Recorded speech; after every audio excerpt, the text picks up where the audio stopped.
এক বিমান পরিষ্কারক বিমানের পাইলটের ককপিট পরিষ্কার করছিলেন। হঠাৎ তিনি একটি বই দেখতে পেলেন, যার শিরোনাম ছিল শিখুন কিভাবে বিমান চালাবেন প্রথম খণ্ড। কৌতূহলবশত তিনি বইটি খুললেন।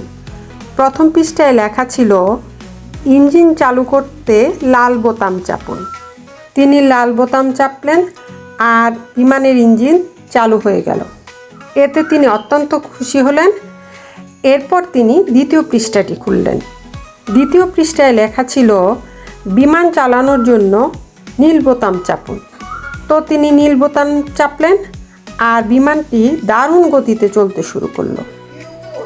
এবার তিনি ভাবলেন বিমান ওড়ানোর চেষ্টা করবেন।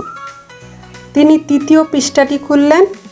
তৃতীয় পৃষ্ঠায় লেখা ছিল, বিমানকে উড়ানোর জন্য সবুজ বোতাম চাপুন। তিনি সবুজ বোতাম চাপলেন আর বিমান আকাশে উঠতে শুরু করলো। তো তিনি ভীষণ উচ্ছ্বাসিত হলেন।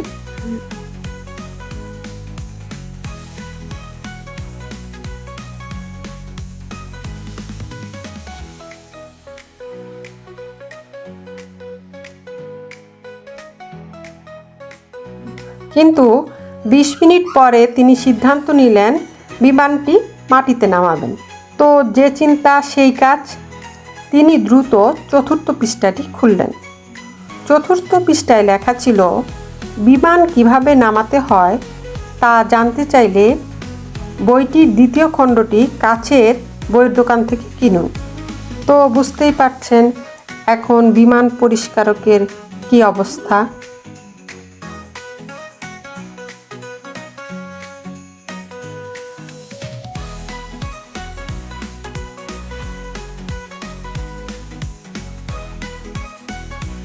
এই গল্প হতে আমরা যা জানতে পারলাম তা হলো, অসম্পূর্ণ জ্ঞান বিপজ্জনক। যে কোনো কাজে সম্পূর্ণ তথ্য ছাড়া ঝুঁকি নেওয়া শুধু নিজের জন্যই নয়, অন্যদের জন্য ক্ষতিকর হতে পারে।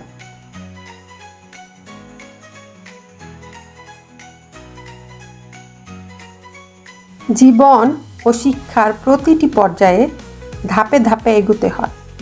দ্রুত ফলাফল পেতে চাইলে তা বিপর্যয় ডেকে আনতে পারে। এজন্য প্রতিটি কাজে ধৈর্য এবং প্রস্তুতি দরকার।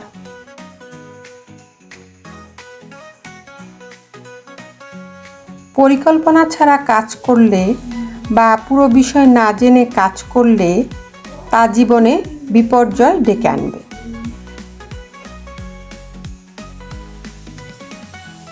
এখন বলি গল্পটি কেন বললাম। সেদিন রাতে বাইরে বের হয়েছিলাম। টেম্পারেচার ছিল -25 ডিগ্রি, ফিল লাইক -30 ডিগ্রি হবে। যাই হোক, হাঁটছিলাম, খুব ঠান্ডা লাগছিল না, ওয়েদার আরামদায়কই ছিল। আকাশে সুন্দর একটা চাঁদও ছিল। তো চাঁদ দেখে একটু আবেগপ্রুত হলাম আর ভাবলাম একটা ভিডিও নিই। তো যে চিন্তা সেই কাজ। হাতের গ্লাভস খুলে সর্বোচ্চ 2 মিনিটের মতো ভিডিও নিতে পেরেছিলাম। এর মাঝেই আমার হাত লাল হতে শুরু করলো এবং মনে হচ্ছিল ঠান্ডা হয়ে জমে যাচ্ছে। অল্প কিছুক্ষণের মাঝেই আমার হাতের তালুতে ভয়ঙ্কর পেইন শুরু হলো। এটা অন্যরকম একটা পেইন, যার সাথে আমি পরিচিত না। পরে বুঝলাম এটা ফ্রস্ট বাইট। এটি হলে শরীরের কোনো অংশে তীব্র ঠান্ডা বা হিমশীতল আবহাওয়ার কারণে কোষগুলো জমে যাওয়া বা নষ্ট হয়ে যাওয়া শুরু করে। এটি সাধারণত শরীরের এক্সপোজড অংশগুলোতে, যেমন আঙুল, কান, নাক, গলায় বেশি ঘটে। আমি সেই বিমান পরিষ্কারকের মতো ফ্রস্ট বাইট কী জানতাম, করণীয় কী জানা ছিল না। তো ঠান্ডা থেকে বাঁচার জন্য একটা শপিং মলে ঢুকলাম। কিছুক্ষণ ঘোরাঘুরি করে শরীর গরম করে বের হলাম। শপিং মলে ঢোকার সিদ্ধান্তটা না জেনে হলেও সঠিক ছিল। বাট আমি অজ্ঞতাবশত বারবার আমার হাত ঘষছিলাম। ভাবছিলাম এতে হাত গরম হবে।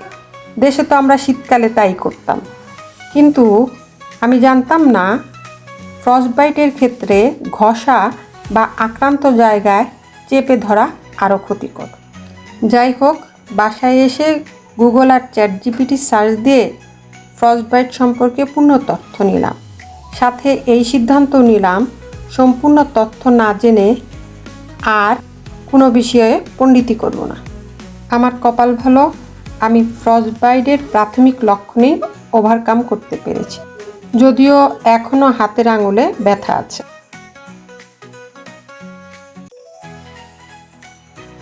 সত্য কথা হলো, অর্ধেক শিক্ষা শুধু বিপজ্জনকই নয়, ধ্বংসাত্মক। সতর্কতা ও পূর্ণ জ্ঞান ছাড়া কোনো কাজে হাত দিবেন না।